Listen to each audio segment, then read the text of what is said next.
Hello അസ്സാം വലൈക്കും എല്ലാവർക്കും സിംപ്ലി കേളിയിലോട്ട് സ്വാഗതം.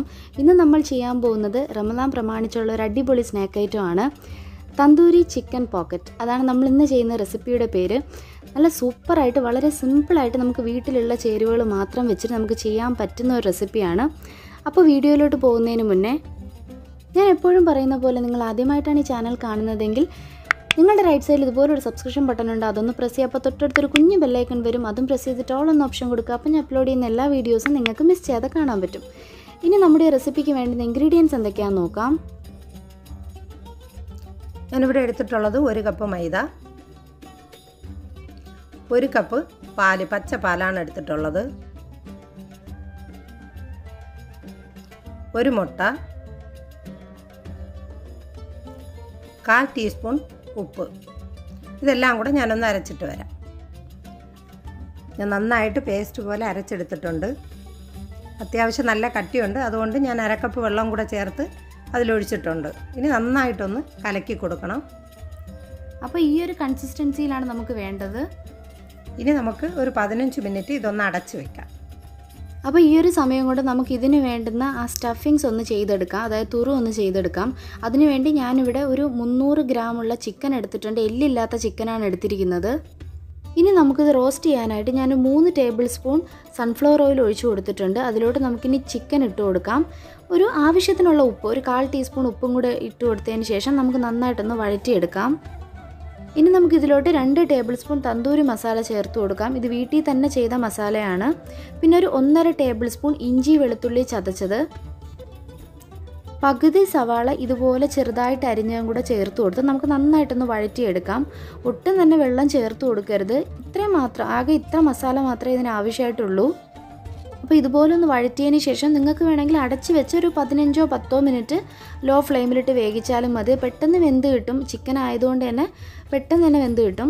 ഇപ്പോൾ ഈ ഒരു പരുവത്തിലായി കിട്ടിയിട്ട്, അതായത് റോസ്റ്റായിട്ട് കിട്ടിയിട്ടുണ്ട്. ചിക്കനിൽ മസാല നന്നായിട്ട് പിടിച്ച് കിട്ടിയിട്ടുണ്ട്. ഇതാണ് നമ്മുടെ കറക്റ്റ് പരുവം. ഇനി നമുക്ക് തണുക്കാനായിട്ട് മാറ്റി വയ്ക്കാം. ഇനി ഇതിന് വേണ്ടുന്ന ഷീറ്റ് നമുക്ക് ചുട്ടെടുക്കാം. ചുട്ടെടുക്കുന്നതിന് മുന്നേ നന്നായിട്ട് മാവൊന്ന് കലക്കിയെടുക്കണം. എന്നതിന് ശേഷം ഓരോ തവി മാവ് ഒഴിച്ച് നമ്മളൊന്ന് ചുറ്റിച്ചെടുക്കണം. പെട്ടെന്ന് തന്നെ ഇതായി കിട്ടും. ഒരു ഒട്ടി പിടിക്കുന്ന പരുവത്തിൽ തന്നെ നമ്മളത് മറിച്ചിട്ട് കൊടുക്കണം. ഒരുപാട് ഡ്രൈ ആക്കരുത്, അത് പ്രത്യേകം ശ്രദ്ധിക്കണം. ഈ ഒരു രീതിയിൽ തന്നെ മറിക്കണം നിങ്ങൾ. ഇതുപോലെ തന്നെ ബാക്കിയുള്ള മാവ് നമുക്ക് ചുട്ടെടുക്കാം. വളരെ പെട്ടെന്ന് തന്നെ ഇതായി കിട്ടും. ഒത്തിരി സമയമൊന്നും വേണ്ട, പെട്ടെന്ന് ശരിയാക്കിയെടുക്കാം. എല്ലാ ഷീറ്റും ഞാൻ ഇതുപോലെ ചുട്ടെടുത്തിട്ടുണ്ട്. ഇനി എങ്ങനെയാണ് നമുക്ക് സെറ്റ് ചെയ്യുന്നതെന്ന് നോക്കാം.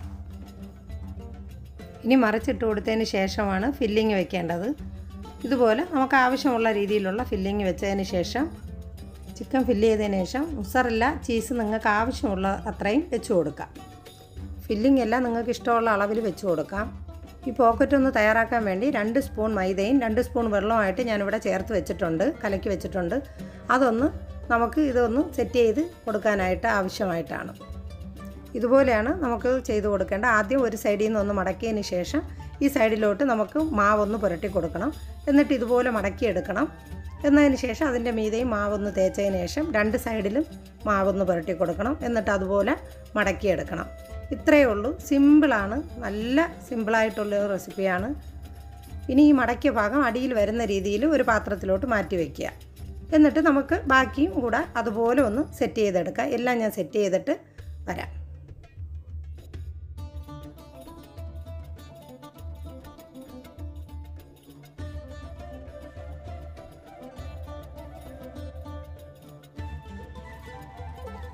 ഇനി നമ്മൾ ചെയ്യാൻ പോകുന്നത് വേറൊരു ഫില്ലിംഗ് ആണ്. അതിന് ഞാൻ കുറച്ച് തേങ്ങയും പഞ്ചസാരയും ഒരു ഏലക്കയുമായിട്ട് പൊടിച്ചെടുത്ത് ഒന്ന് കുഴച്ചെടുത്തിട്ടുണ്ട്. ഇത് നമുക്ക് അതിലോട്ട് വെച്ച് കൊടുത്തിട്ട് നമുക്ക് ഇതേ രീതിയിൽ ഒന്ന് മടക്കി വെച്ച് കൊടുത്ത് അതുപോലെ സെറ്റ് ചെയ്തെടുക്കാവുന്നതാണ്. ഇതുപോലെ തന്നെ നിങ്ങൾക്ക് മുട്ട വെച്ചിട്ടും ചെയ്യാവുന്നതാണ്. ഏതാണോ നിങ്ങൾക്ക് ഇഷ്ടമുള്ള ഫില്ലിങ് വയ്ക്കാം. ഏതായാലും നല്ല ടേസ്റ്റിയാണ്. ഇതേ രീതിയിൽ ഞാൻ എല്ലാം സെറ്റ് ചെയ്തെടുത്തിട്ടുണ്ട്. ഇനി നമുക്കിതൊന്ന് ഫ്രൈ ചെയ്തെടുക്കാം. അപ്പോൾ ഇതൊന്ന് ഫ്രൈ ചെയ്യാനായിട്ട് പാൻ നന്നായിട്ട് ചൂടായതിന് ശേഷം ഒരു 4 ടേബിൾ സ്പൂൺ എണ്ണ ഒഴിച്ച് നമുക്ക് നേരത്തെ സെറ്റ് ചെയ്ത് വെച്ചേക്കുന്ന ആ ഒരു പോക്കറ്റ് എല്ലാം കൂടെ വെച്ച് കൊടുക്കാം. 2 മിനിറ്റ് ഒരു സൈഡും അപ്പോൾ മറു സൈഡ് അതേ 2 മിനിറ്റ് തന്നെ വെക്കണം. നിങ്ങളുടെ തീയുടെ ഫ്ലെയിം പോലെ ഇരിക്കും.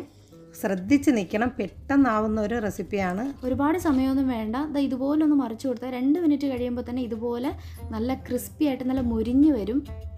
നല്ല അടിപൊളി ടേസ്റ്റാണ്. ശ്രദ്ധിച്ച് നിന്നാൽ പെട്ടെന്ന് തയ്യാറാക്കാവുന്നുള്ള റെസിപ്പിയാണ്. 2 സൈഡും നന്നായിട്ട് മുരിഞ്ഞിട്ടുണ്ട്. ഇനി നമുക്ക് എടുത്ത് മാറ്റാം. റമദാൻ സമയത്തൊക്കെ നിങ്ങൾക്ക് സമയമില്ലാത്ത സമയത്ത് ഇതൊക്കെ നല്ല സിമ്പിളായിട്ട് നമുക്ക് ട്രൈ ചെയ്യാവുന്നുള്ളൊരു റെസിപ്പിയാണ്. അതുകൊണ്ടാണ് ഇത്ര പെട്ടെന്ന് ഇടാൻ കാരണം. ഇതുപോലെ തന്നെ ബാക്കിയുള്ള പോക്കറ്റും കൂടെ നമുക്ക് ഫ്രൈ ചെയ്തെടുക്കാം. അപ്പോൾ ഇവിടെ എല്ലാം നമ്മൾ ഫ്രൈ ചെയ്തെടുത്തിട്ടുണ്ട്. വളരെ സിമ്പിളാണ്. ഒരു 10 മിനിറ്റ് പോലും വേണ്ട ഇതൊന്ന് ചെയ്തെടുക്കാനായിട്ട്. ഇനി ഇതൊന്ന് കട്ട് ചെയ്ത് കാണിച്ചു തരാം.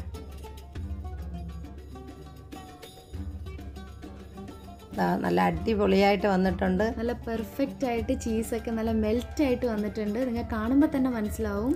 നല്ലൊരു റെസിപ്പിയാണ്. നിങ്ങൾ ചെയ്യണം, എല്ലാവരും ചെയ്ത് നോക്കണം. ഇനി ഇതുപോലെ തന്നെ തേങ്ങയുടെയും കൂടെ നമുക്കൊന്ന് കട്ട് ചെയ്ത് നോക്കാം.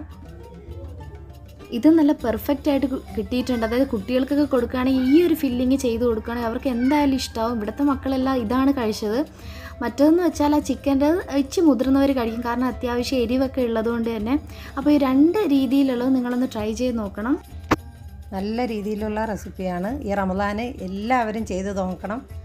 എല്ലാ ആൾക്കാർക്കും ഒരുപോലെ ഇഷ്ടപ്പെടുന്നൊരു റെസിപ്പിയാണ്. അപ്പോൾ എല്ലാവരും ഈ ഒരു റെസിപ്പി ട്രൈ ചെയ്യുമെന്ന് വിചാരിക്കുന്നു. എല്ലാവരും വീട്ടിൽ സുരക്ഷിതരായിട്ടിരിക്കുക, പുറത്തൊന്നും ആവശ്യമില്ലാതെ ഒന്നും ഇറങ്ങാതിരിക്കുക. അപ്പോൾ stay at home, stay healthy. Thanks for watching. See you in another video. അസ്സലാമു അലൈക്കും. അസ്സലാമു അലൈക്കും.